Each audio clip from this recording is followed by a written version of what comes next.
wabarakatuh. Innal hamdalillah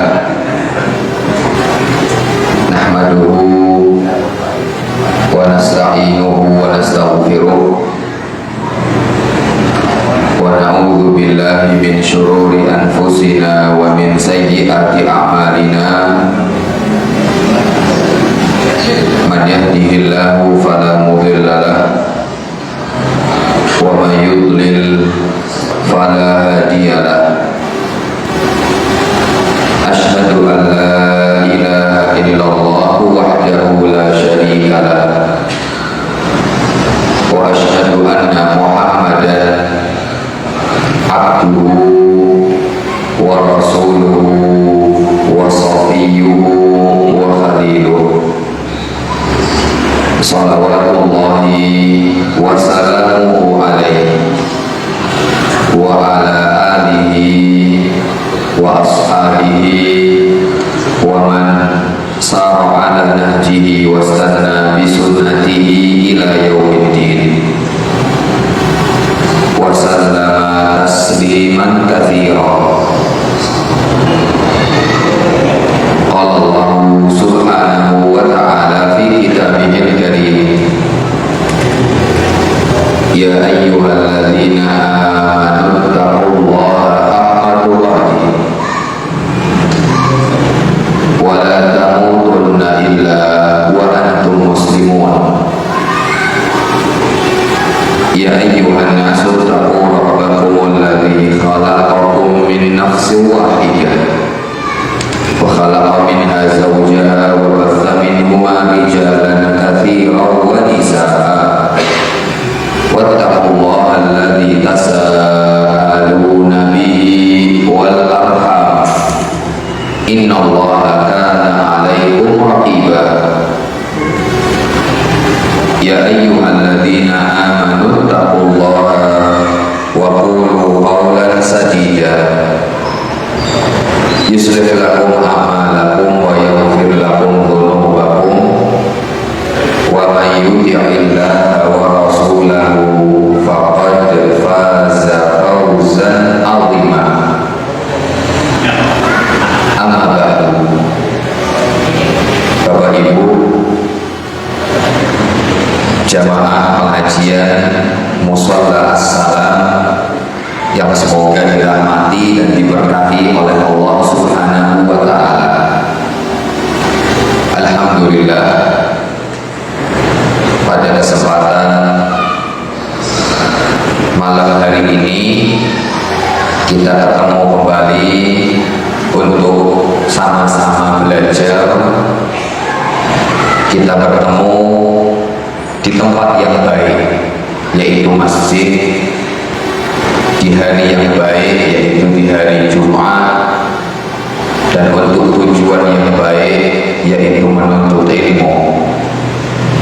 Dan semoga yang di hadapan saya juga adalah orang-orang yang baik, yang telah bisa memberikan syafaat untuk saya di hadapan Allah Subhanahu wa ta'ala. Salawat dan juga salam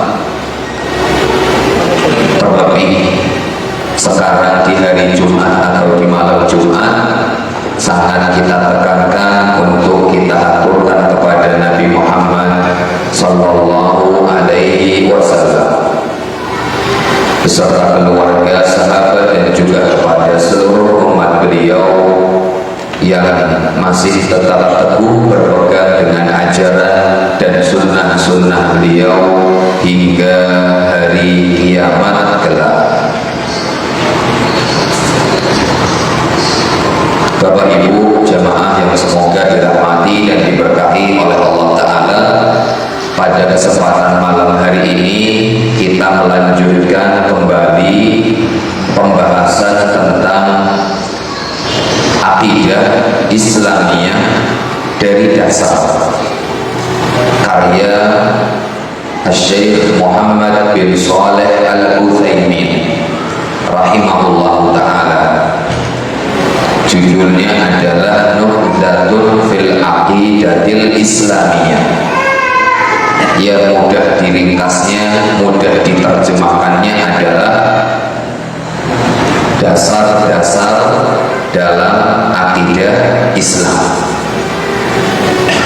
Dan pembahasan masalah akidah yang paling dasar adalah berbicara tentang rukun iman yang jumlahnya ada 6. Dan kita sampai pada rukun iman yang kedua, yaitu beriman kepada malaikat. Sebelum saya lanjutkan, Bapak Ibu jamaah yang semoga dirahmati oleh Allah Ta'ala, pembahasan akidah, dan saya selalu saya sampaikan, pembahasan akidah, pembahasan yang sangat urgent, penting untuk selalu diulang-ulang. Bahkan indikator pengajian yang baik adalah pengajian yang selalu mengajak kepada memurnikan akidah. Apakah pembahasan fikih salah dan tidak baik? Baik. Apakah pembahasan tentang hadis itu tidak baik? Baik. Orang Arab itu punya ungkapan atau mungkin permisalan, as-sayf bidharibihi. Pedang itu tergantung siapa yang mengayunkan. Pedang itu tergantung siapa yang megang. Pedang itu tergantung siapa yang mati. Apa maksudnya? Maksudnya kalau seorang mubaligh, seorang dai, seorang kiai memang punya perhatian terkait masalah akidah, mau bahas apa saja mesti dikaitkan tentang masalah akidah. Jadi tidak apa-apa bahas masalah fikih, tata cara sholat, tata cara kemarin misalkan dengan Ustaz Ali Mahdi hafizahullah, apa kemarin sujud sahwi, saya hanya lihat layarnya saja, sujud sahwi, nggak apa-apa. Masalah fikih, masalah hadis, hadis al-arba'in an-nawawi, semuanya mengkerucutnya kepada satu, mengkerucutnya kepada masalah al-aqidah. Makanya al-imam atau seorang ulama Saleh bin Abdullah ibn Hamad al-Utsaimin, Syekh Saleh al-Utsaimin, beliau mengatakan ada dakwah kajian yang tidak disisipi masalah tauhid, masalah akidah, maka dakwah itu la khaira fiha, dakwahnya tidak ada kebaikan sama sekali. Kemudian Syekh Al-Albani rahimahullahu ta'ala, seorang ulama yang namanya insya Allah selalu kita dengar, beliau mengatakan at-tauhidu awwalan ya du'atal Islam. Beliau punya buku ringkas kecil judulnya at-tauhidu awwalan ya du'atal Islam. Tauhid dulu yang menjadi prioritas wahai para penyeru agama Islam. Maksudnya jadikanlah tauhid sebagai dakwah prioritas, dan jadikanlah akidah sebagai dakwah prioritas, dan jadikanlah akidah sebagai materi yang tidak pernah diluputkan di setiap macam bentuk pengajian, mau fikih, mau hadis, mau apa saja, bahasa Arab sekalipun tidak masalah disisipi tentang masalah al-aqidah. Kenapa demikian Bapak Ibu? Karena lawannya akidah adalah, atau lawannya tauhid adalah syirik kepada Allah Ta'ala. Sebagaimana tauhid miftahul jannah, sebagai kunci masuk surga, maka syirik juga menjadi penyebab orang masuk ke dalam neraka. Bapak Ibu, sedikit saya ingin membahas tentang masalah akidah, 5 menit lah insya Allah, maksimal 10 menit. Pernah saya sampaikan tapi nggak apa-apa, mimbabil murajaah, dalam rangka mereview dan murajaah. Dosa besar atau ulangan, syirik kecil itu lebih berbahaya daripada dosa besar. Ibnu Mas'ud radhiyallahu ta'ala anhu beliau mengatakan, la an ahlifa billahi kadziban khairun min an ahlifa bi ghairillahi shadiqan. Saya bersumpah atas nama Allah tapi bohong demi Allah, ini kursi mebel pakai kayu jati, padahal buatnya dari kayu nggak tahu saya mahoni, misalkan sengon apa nggak tahu. Berarti dia bersumpah atas nama Allah, bersumpah atas nama Allah jujur atau bohong? Bohong. Tapi kata Ibnu Mas'ud, hal itu lebih saya cintai daripada saya bersumpah dengan selain Allah tapi saya jujur. Demi Rasulullah, ini kayu jati temenan. Jujur, kayunya kayu jati, tapi dia bersumpah dengan selain Allah. Bersumpah dengan apa tadi? Dengan Rasulullah. Dan bersumpah dengan Rasulullah juga perbuatan syirik. Nah, redaksi Abdullah bin Mas'ud, beliau mengatakan, saya bersumpah dengan nama Allah bohong lebih saya cintai dan lebih baik daripada saya bersumpah dengan selain Allah tapi jujur. Keduanya, dua sisi ini sama-sama jelek. Bersumpah dengan nama Allah bohong itu jelek, bersumpah dengan selain nama Allah jujur itu juga jelek. Tapi yang namanya kejelekan itu yatafawatani, yatafawatun, bertingkat-tingkat. Dari ungkapan Abdullah ibnu Mas'ud yang pertama dan yang kedua, mana yang lebih jelek? Yang lebih jelek adalah yang kedua. Kenapa? Karena dia bersumpah kepada selain Allah, dan bersumpah kepada selain Allah masuk ranah syirik walaupun kecil. Dan bersumpah dengan nama Allah tapi berbohong itu masuk ranah dosa besar. Dan dari ucapan Abdullah bin Mas'ud, beliau mengatakan bahasanya dosa besar lebih aku senangi ketimbang aku berbuat syirik. Walaupun Abdullah bin Mas'ud tidak mungkin mengatakan demikian, namun yang ingin saya sampaikan Bapak Ibu, syirik kecil itu lebih berbahaya daripada syirik saya ulangi, daripada dosa besar. Oke? Dari mana? Saya pernah mendengar seorang ulama dari Saudi beberapa tahun lalu datang ke Pekalongan. Beliau menyampaikan dan menyebutkan firman Allah Ta'ala. Allah Ta'ala berfirman di dalam Al-Quran. Saya baca, saya pastikan dulu ayatnya. Innallaha la yaghfiru. Allah Ta'ala berfirman, Innallaha la yaghfiru an yushraka bihi wa yaghfiru ma duna dzalika liman yasha. Ini penting. Sesungguhnya Allah tidak akan mengampuni dosa syirik, dan Allah masih mengampuni dosa selain syirik. Dari ayat ini Ibnu Taimiyah diantaranya mengatakan syirik yang dimaksud ayat tersebut syirik besar dan syirik kecil. Berarti Bapak Ibu, siapa yang melakukan syirik besar dan siapa yang melakukan syirik kecil dapat ancaman langsung. Apa ancaman langsung dari Allah? Tidak diampuni dosanya. Tapi kalau orang melakukan perbuatan selain syirik, maka ayat tadi mengatakan wa yaghfiru. Innallaha la yaghfiru an yushraka bihi wa yaghfiru ma duna dzalika liman yasha. Dan Allah masih mengampuni selain dosa syirik, hatta itu dosa besar. Kalau dosa besar masih ada sisi potensi diampuni, tapi kalau dosa syirik tidak ada potensi diampuni.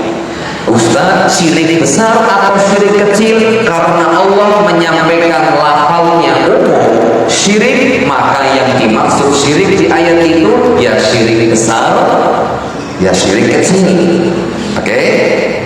Bapak, namun bedanya Bapak Ibu, dan ini penting, Allah tidak mengampuni dosa syirik, tapi Allah masih mengampuni dosa selain syirik. Berarti syirik besar tidak diampuni, iya. Syirik kecil tidak diampuni, iya. Tapi apa perbedaannya? Nah, ini sedikit saya sampaikan, semoga bisa dipahami. Saya pelan. Syirik besar dan syirik kecil, dari ayat tadi kita dapat pelajaran ada satu kesamaan. Kesamaannya apa? Kesamaannya sama-sama tidak diampuni. Tapi perbedaannya, kalau syirik besar dia tidak diampuni, langsung masuk neraka dan khalidina fiha abada, kekal selama-lamanya di neraka. Itu kalau syirik besar, wal'iyadzubillah. Dan kalau syirik kecil dia tidak diampuni oleh Allah, berarti langsung masuk neraka, tetapi tidak kekal selama-lamanya. Bisa dipahami dari ayat ini, berarti kita dapat pelajaran kesamaan syirik kecil dan perbedaan kesamaan syirik kecil dan syirik besar, dan perbedaan syirik kecil dan syirik besar. Saya ulangi, Allah Ta'ala berfirman, innallaha la yaghfiru an yushraka bihi wa yaghfiru ma duna dzalika liman yasha. Allah tidak mengampuni dosa syirik. Dari kata redaksi ayat ini berarti siapa yang melakukan syirik baik besar langsung masuk neraka, siapa yang melakukan syirik kecil langsung masuk neraka. Tapi siapa yang melakukan dosa selain syirik, apa contohnya? Mencuri, apalagi misalkan berzina, pokoknya dosa selain syirik, maka masih ada potensi ketika mati besok dibangkitkan tidak masuk neraka. Namanya tahtal masyiah, di bawah kehendak Allah, sekarang Allah Subhanahu wa ta'ala. Tapi kalau syirik ini mau besar mau kecil langsung dibangkitkan oleh Allah fi amanillah, masuk neraka. Tapi kalau syirik besar kekal dan syirik kecil tidak kekal. Tapi walaupun tidak kekal, karena tadi yang menjadikan syirik kecil bahaya apa itu? Langsung belum masuk ke dalam neraka dan tidak tahu mau berapa lama di neraka. Bisa jadi 1 hari, tapi 1 hari di hari kiamat seperti 1000 tahun. Ka'alfim mimma ta'udun, seperti 1000 tahun yang kalian hitung di dunia. Oke Bapak Ibu jamaah yang semoga dirahmati oleh Allah, maka dari sini pembagian syirik kecil, syirik besar sebenarnya kalau dilihat dari sisi efek sampingnya sama-sama ngeri. Jadi harapannya syirik besar ya kita jauhi semaksimal mungkin, dan syirik kecil ya kita juga jauhi semaksimal mungkin.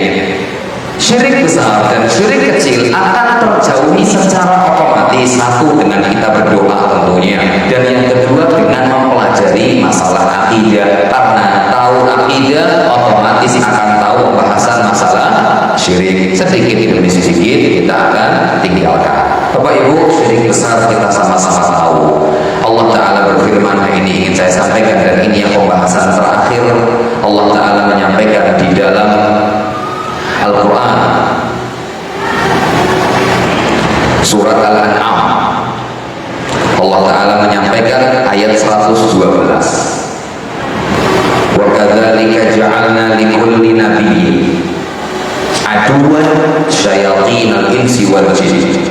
Yang demikian itulah menjadi sunnatullah. Sunnatullah itu artinya sudah menjadi ketetapan Allah. Apa ketetapan Allah? Ja'alna likulli nabiyyin aduwa. Kami jadikan setiap nabi itu mesti punya adu, musuh. Nabi aja punya musuh, apalagi kita yang bukan nabi. Membahagiakan semua pihak itu mustahil. Stres kita. Kalau ingin semua pihak senang, kitanya yang stres. kayak gini nggak boleh, nanti menyinggung, walhasil nggak jadi. Kayak gitu nggak boleh, nanti menyinggung situ, walhasil tidak jadi. Kita sendiri yang stres. Nabi aja punya musuh. Dari siapa musuhnya? Syayatinal insi wal jin, dari kalangan manusia dan dari kalangan jin. Nah, jin dan manusia ini Allah Ta'ala sampaikan, yuhi ba'duhum ila ba'dhin zukhrufal qawli ghurura. Yang antara jin dan manusia saling memberikan wahyu. Maksudnya wahyu di sini bukan wahyu Al-Quran. Maksudnya saling membisiki, saling menguatkan satu dengan yang lain, saling saling memberikan masukan satu dengan yang lain. Zukhrufal qaul, dengan ucapan-ucapan yang indah sebagai bentuk tipu daya agar manusia mau jatuh pada kemaksiatan. Makanya kemaksiatan rata-rata dibungkus dengan nama yang bagus. Riba namanya bunga, nah indah nah. Kemudian perbuatan syirik kepada Allah Ta'ala disebut dengan istilah kearifan lokal dan berbagai macam nama-nama yang lain. Ya memang tadi zukhrufal qawli ghurura, namanya perbuatannya dibikin indah dalam rangka gurur itu sebagai bentuk tipu daya agar manusia sudah apa kan melestarikan kearifan lokal. Oke Bapak Ibu jamaah yang semoga dirahmati oleh Allah, syirik besar mungkin kita jelas paham, dan syirik kecil inilah yang perlu ingin saya sampaikan dan saya selalu sampaikan bahwa apa perbedaan syirik besar, syirik kecil. Syirik kecil Bapak Ibu kaidahnya gampang, menjadikan sesuatu sebagai sebab, padahal sesuatu itu tidak dijadikan sebab. Syirik kecil, ini saya melakukan perbuatan ini, perbuatan syirik bukan ya. Nah ini kaidahnya, menjadikan sesuatu menjadikan sesuatu sebab, padahal sesuatu itu bukan sebab. Itu titik. Sebab dalam Islam ada berapa? 2. Sebab syar'i. Apa sebab syar'i? Sebab syar'i itu sebab yang diizinkan oleh syariat untuk dipakai. Ikhtiar, cara ikhtiar yang diperbolehkan dalam Islam untuk dipakai. Contoh, jenengan ingin sembuh, kan ada ikhtiar. Pak ingin mari, tapi jenengan turu nggak ada sebab, nggak ada ikhtiar, ya nggak dikasih sembuh. Gimana caranya? Ada ikhtiar. Apa ikhtiar? Nah, ikhtiar yang pertama ikhtiar syar'i, sebab yang syar'i. Apa itu? Yang Allah sebutkan dan Nabi Muhammad sebutkan dalam hadis atau Al-Quran. Di antara kalau ingin sembuh, minum madu. Yakhruju min butuniha syarabun mukhtalifun alwanuhu wa shifaa'un wa fihi shifaa'un linnas. Allah Ta'ala sebutkan tentang madu. Madu itu, di dalam madu ada penyembuh bagi manusia. Berarti kalau saya minum madu, boleh apa tidak? Boleh, karena saya mengambil ikhtiar. Wis kok diikhtiari, lah piye carane mari ngombe madu. Oh Yesusnya tak coba, tak ikhtiari ngombe madu. Boleh? Boleh. Karena madu merupakan sebab yang diperbolehkan secara syariat.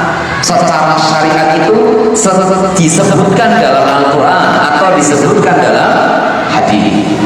Aku wis ngombe madu, tapi kayaknya orang makruh. Nabi Muhammad pernah didatangi seperti itu. Ya Rasulullah, saya ngecek, wis duwe madu, minum madu, pulang tambah banjur. banjur tahu ya cuma ya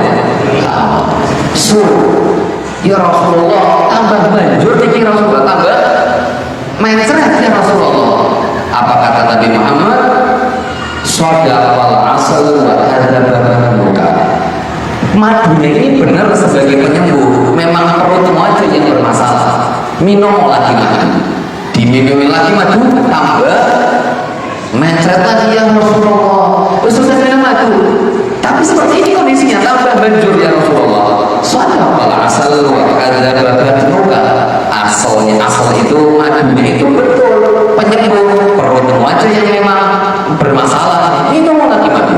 Habis minum madu, alhamdulillah sembuh. Mungkin dosis kurang banyak, atau bisa jadi memang nggak sekadang manusia itu orang sabaran jalur ngombe bisa mari ya.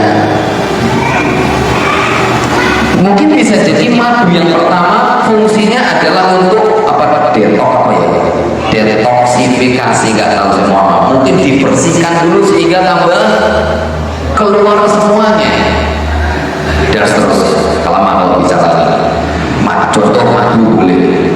Kemudian Nabi Muhammad mengatakan habatus sauda, boleh tidak minum apa? Coba sih ikhtiari pakai habatus sauda. Duduk mari saya minum habatus sauda dalam rangka ikhtiar ingin mari, boleh apa tidak? Boleh. Dan ini namanya sebab syar'i. Dan yang kedua sebab yang dibolehkan namanya sebab qadari. Sebab qadari itu sebab ikhtiar yang enggak ada dalam Al-Quran, tapi sebab ini sudah melalui riset. Riset itu penelitian yang lama oleh orang-orang yang memang ahli. Mumat silakan saya kayak nyebut merek khawatir nanti saya apa namanya ini dapat itulah mobil itu obat paracetamol. Paracetamol kayaknya enggak judul obat itu, tapi itu nama kandungan. Jajal mobil paracetamol. Paracetamol itu buat pusing misalkan. Sudah tak jajal mobil paracetamol. Boleh apa tidak minum paracetamol? Apakah merusak atau tidak? Tidak, karena paracetamol memang sebab yang diperbolehkan dalam Islam dari sisi namanya qadari. Qadari itu penelitian lah, mudahnya riset gitulah. Boleh apa?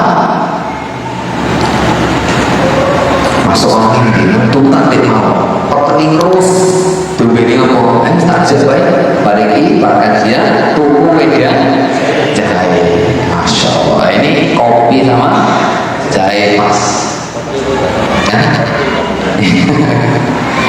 Ya habis ini minum wedang jahe. Kenapa kok wedang jahe? Karena memang sudah menjadi sebuah penelitian bahwa jahe itu punya sifat hangat, panas ketika di dalam, akhirnya nggak tahu gimana bisa mengeluarkan keringat, pori-porinya buka, akhirnya gembrobyus, keringat, akhirnya bisa jadi ngentutan, akhirnya mending perutnya rodok. Kenapa? Itu namanya sebab qadari. Nggak ada dalam Al-Quran jenengan cari ayat boleh yang minum panadol sebagai apa obat sembuh. Yunda bakal ketemu. Tapi boleh. Kenapa kok boleh? Walaupun dalam Al-Quran nggak ada, karena sudah melewati proses research dan penelitian. Bapak Ibu jamaah yang semoga dirahmati dan diberkahi oleh Allah Subhanahu wa taala. Sekarang kemudian muncul banyak berbagai macam hal seperti kalung kesehatan, gelang kesehatan. Maka ini semuanya tidak masuk sebab syar'i dan tidak masuk sebab qadari. Dwi mau sampai lagi bu, ada nomor ini. Ya. Nah, Bapak Ibu jamaah yang semoga dirahmati oleh Allah Taala, maka tadi kita lihat kaidah siapa yang menjadikan suatu hal sebagai sebab, padahal hal itu tidak menjadi sebab, baik dari sisi apa tadi syar'i atau dari sisi qadari, maka dia terjatuh pada syirik kecil. Ada itu pengobatan alternatif rame di saya nggak tahu ya teman, saya nggak tahu. Alternatif di kota Pulang, katanya ini udah lama sih, sudah saya selalu sampaikan terus karena yang mudah saja. Di sana jual batu akik. Nah, kalau dipakai batu akiknya itu terhindar dari berbagai macam penyakit. Ya sudah, harus jajah ikhtiar yang seperti ini, ikhtiar yang tidak disyariatkan dan bahkan na'udzubillah terjatuh kepada syirik kepada Allah Subhanahu wa ta'ala. Maka Bapak Ibu jamaah yang semoga dirahmati oleh Allah, baik itu gelang, baik itu batu, baik itu apa saja, maka lebih baik dihindari. Kita cari yang jelas-jelas saja, yang sudah ada muat ya wis ngombe obat, masuk angin ya wis keringan, jahe atau keringan boleh apa enggak, saya bukan karena mungkin ada sebagian panjenengan memegang pendapat keringan itu nggak boleh, misalkan ya nggak apa-apa, misalkan dia minum jahe atau muat ya kayak duit mari kan, insya Allah. Kalau ini sepakat, nggak ada yang berbeda pendapat.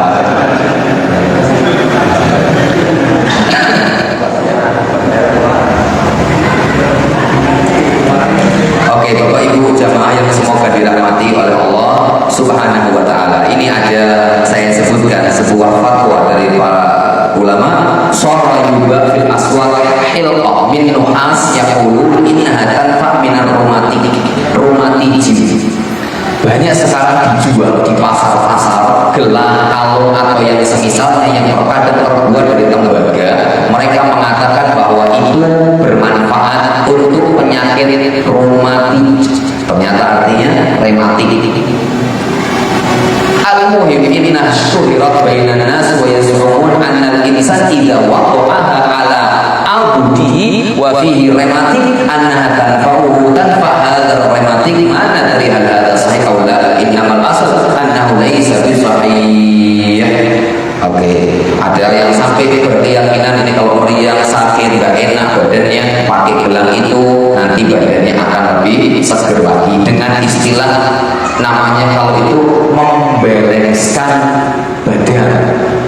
Dulu rapi zaman saya masih kecil pakai itu badannya biar balance itu biar seimbang. Kalau hidup tubuh itu seimbang maka terhindar dari berbagai macam penyakit. Ini semua wallahu ta'ala bukan kebenaran, tapi mencari pembenaran di gato-gato di atas. Jadi lebih baik yang seperti itu, kata beliau, annahu laisa bisahih, yang seperti ini tidak sahih, dan lebih baik cari hal-hal yang memang sudah jelas. Oke Bapak Ibu, itu sedikit yang bisa saya sampaikan karena ini penting, karena ini mungkin banyak terjadi di tengah masyarakat. Di anak rewes kasih kalung. Nah ini semuanya juga sama, menjadikan sesuatu yang bukan sebab tapi dijadikan sebagai sebab. Oke, Bapak Ibu jamaah yang semoga dirahmati oleh Allah Subhanahu wa ta'ala. Sekarang kita masuk beriman kepada malaikat. Ada tinggal 5-10 menit kurang lebih, tidak apa-apa. Ini juga malaikat sudah hampir selesai. Kita masuk sekarang, kalau tidak salah kemarin kita sudah sampaikan beberapa hal terkait malaikat. Yang pertama, asal mereka diciptakan dari cahaya. Kemudian tugas mereka secara asal adalah beribadah terus kepada Allah Subhanahu wa ta'ala. Tidak pernah capek, tidak pernah ngantuk, tidak pernah lelah, tidak pernah pusing, tidak pernah bosan, ibadah terus, gak ada tujuan lain kecuali memang mereka manut sama Allah Subhanahu wa ta'ala.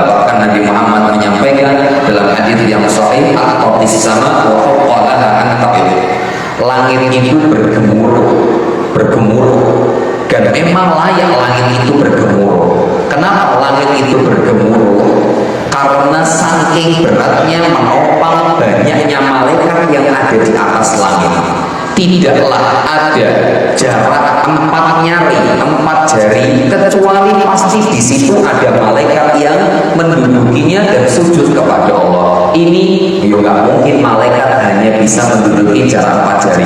Paham maksudnya? Karena malaikat kan besar, dan kata Muhammad tidaklah ada jarak yang kurang lebih 4 jari kecuali di situ pasti ada malaikat. Ini maksudnya adalah benar-benar tidak ada celah, berarti full malaikat itu di atas langit. Ngapain? Sujud kepada Allah Subhanahu wa ta'ala, beribadah kepada Allah Subhanahu wa ta'ala. Oke, kemudian pada kesempatan ini kita masuk pada beberapa nama malaikat dan beberapa tugas malaikat. Pertama, malaikat itu Bapak Ibu jumlahnya kan banyak. Allah Ta'ala berfirman, wala ya'lamu junuda rabbika illa hu. Tidak ada yang mengetahui jumlah malaikat kecuali hanya Allah Subhanahu wa ta'ala semata. Duanya. Tapi ada 4 malaikat yang ini menjadi a'dzamul malaikat. Balhum al-malaikatul muqarrabuna indallah. Dari jumlah sekian banyak malaikat, baik yang tidak punya tugas di sini berarti tidak punya tugas khusus, karena tugas umum malaikat adalah ibadah. Kalau mereka nggak punya tugas khusus, ya sudah, tugas mereka cuma ibadah, tok, sujud, zikir, nggak pernah bosan. Tapi kalau ada tugas khusus, ya tadi contohnya Jibril, Mikail dan seterusnya. Oke, dari sekian banyak malaikat yang punya tugas umum atau yang punya tugas tambahan yaitu tugas khusus, dari sekian banyak malaikat ada 4 malaikat, ada 4 malaikat yang paling tinggi kedudukannya di sisi Allah Ta'ala. Siapa mereka? Dan sering 4 malaikat ini atau salah satu dari malaikat ini namanya, penyebutannya selalu bersanding. Siapa 4 malaikat ini? Jibril. Terus siapa lagi? Mikail.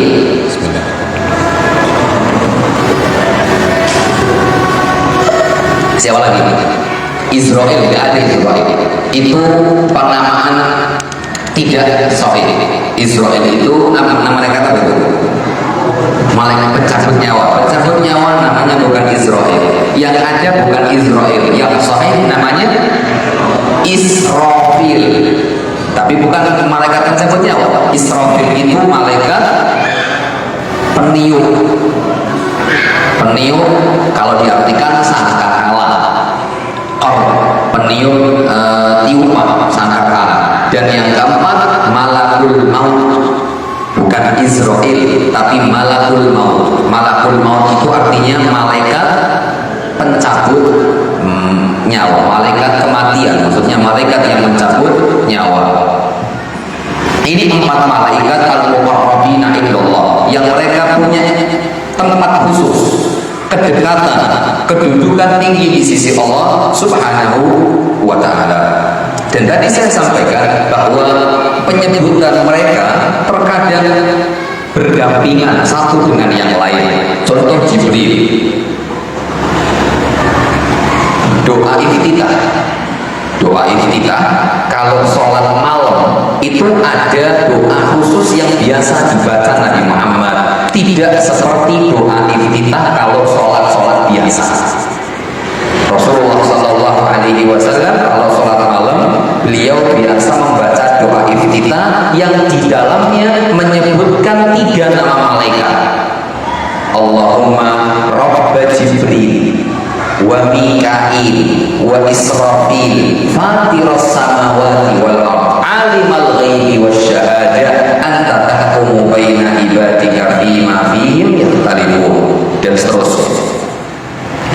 Allahumma Rabb Jibril, ya Allah Tuhannya Jibril, Tuhannya Mikail, Tuhannya Israfil. Allah Ta'ala juga berfirman di dalam surat Al-Baqarah, di awal-awal surat Al-Baqarah, maksudnya masih belum sampai jauh. Allah Ta'ala berfirman, "Mangkana aduwal li Jibril, mangkana aduwal lillahi wa malaikatihi wa rusulihi wa Jibril wa Mikail fa inna Allah aduwwul lil kafirin." Siapa yang menjadi musuhnya Allah, musuhnya malaikat, musuhnya utusan-utusan Allah, dan menjadi musuhnya Jibril dan Mikail, maka sesungguhnya Allah musuh bagi dirinya. Disebutkan oleh Allah Ta'ala berdampingan. Jadi memang 4 malaikat dari sekian malaikat yang ada, mereka ini yang menempati kedudukan tinggi di sisi Allah. Siapa tadi yang pertama? Dan ini secara urut. Jibril yang paling tinggi, bawahnya Jibril, Mikail, bawahnya Mikail, Israfil, bawahnya Israfil, Malakul Maut. Mungkin kalau dalam Bible, Injil, Jibril itu namanya Gabriel, pemain sepak bola dulu, zaman-zaman kecil. Iya, Gabriel Batistuta. Jibril, Gabriel. Kalau Mikail, Michael. Ada kan Michael. Iya, Michael Jackson. Ya, kalau Israfil, Allah Ta'ala saya belum ketemu. Oke, itu 4 malaikat. Oke, Bapak Ibu. Sekarang kalau Jibril kita sepakat dan insya Allah kita tahu tugasnya. Mudahnya Jibril itu tugas intinya. Jibril punya banyak tugas. Dan sampai sekarang masih terus berjalan tugasnya. Yaitu secara asal tugas Jibril yang paling besar adalah al-wasithah bainallahi wa baina rusulihi wa anbiya'ihi. Jibril itu tugas utamanya sebagai penengah perantara antara Allah dan para nabi dan utusannya. Maksudnya dalam menyampaikan wahyu. Sekarang tidak ada nabi dan tidak ada rasul. Apakah tugas Jibril selesai? Tidak. Allah Ta'ala berfirman, Jibril itu punya tugas di antaranya turun memberikan kedamaian. Di kapan itu? Lailatul Qadar. Inna anzalnahu fi lailatul qadar. Lailatul qadri khairum min alfi syahr. Tanazzalul malaikatu war-ruhu fiha bi'izni rabbihim min kulli amrin salam. Hiya hatta matla'il fajr. Nah itu tanazzalul malaikah, para malaikat turun, war-ruh, para ulama sepakat maksud dari ruh di sini adalah Jibril. Tanazzalul malaikatu war-ruhu bi'izni rabbihim min kulli amrin salam, memberikan kedamaian. Hiya hatta matla'il fajr, dan itu sampai terbitnya matahari. Mikail tugasnya adalah diperintahkan Allah untuk mengatur turun dan tidaknya hujan. Jadi turun dan tidaknya hujan itu Mikail bukan karena AC. Remote AC punyanya Mbak, lupa dengan alhamdulillah yang ini gak usah diingat-ingat. Mbak Rara punya remote AC, katanya langit yang hujan. Dan itu dipertontonkan pada acara yang sifatnya nasional, yang dilihat oleh banyak orang. Bagaimana kalau yang tidak tahu menganggap itu boleh kearifan lokal dan seterusnya, padahal ini adalah pertontonan syirik kepada Allah Subhanahu wa Ta'ala. Mikail yang diatur atau yang diizinkan oleh Allah Ta'ala untuk mengatur alam, untuk mengatur turunnya hujan. Oke, Bapak Ibu, terakhir, Jibril dan Mikail punya kesamaan tugas. Kata para ulama, Jibril dan Mikail sama-sama tugasnya satu, yaitu terkait masalah kehidupan. Jibril dan Mikail punya sama-sama tugas, yaitu sama-sama tugas masalah kehidupan. Jibril menurunkan wahyu dan itu merupakan kehidupan bagi hati, dan Mikail tugasnya mengatur turunnya hujan yang itu merupakan kehidupan bagi jasmani. Maka Jibril dan Mikail sama-sama mengatur urusan masalah kehidupan. Itu singkat saja. Insya Allah kita masuk pada nanti nama Israfil.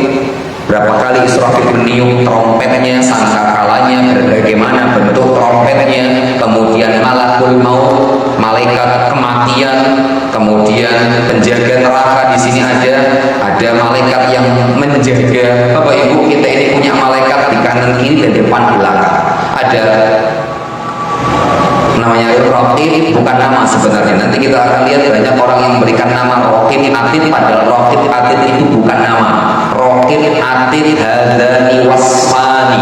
Raqib, atid itu dua sifat yang nempel pada malaikat, bukan nama pencatat baik Raqib, nama pencatat buruk atid itu bukan. Jadi Raqib, atid itu bukan. Raqib itu sah malaikat, atid itu sah malaikat bukan, tapi Raqib, atid itu sifat bagi malaikat yang mencatat, bukan nama, tapi itu adalah sifat. Apa arti Raqib, atid? Insya Allah di pertemuan yang akan datang biiznillah ta'ala.